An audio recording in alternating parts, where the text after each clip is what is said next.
नमस्कार, स्वागत है आपका इंडिया न्यूज 28 में। ये बात करते हैं महाराष्ट्र की कुछ खास खबरों की। नंदुरबार जिल्ह्यात वादळी वाऱ्याचा तडाखा, शेतकऱ्यांचे मोठे नुकसान, सरकारकडून मदतीची अपेक्षा। नंदुरबार जिल्ह्यात तुफान वादळी वाऱ्याने थैमान घातले असून नवापूर, चौफुली, तळोदा आणि शहादा या भागांसह इतर गावांमध्ये मोठ्या प्रमाणात नुकसान झाले आहे। शेतकऱ्यांचे उभे पीक उद्ध्वस्त झाले असून रब्बी हंगामातील गहू, बाजरी, दादर, ज्वारी यासह सुकवलेल्या मिरच्यांचेही प्रचंड नुकसान झाले आहे। आता सरकारकडून या नुकसानीची दखल घेतली जाईल का?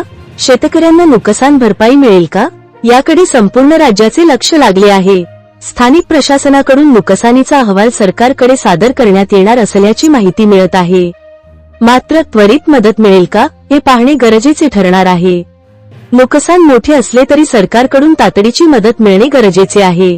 रिपोर्टर इंडिया न्यूज 28 साठी शरद सोनी, नंदुरबार जिल्हा।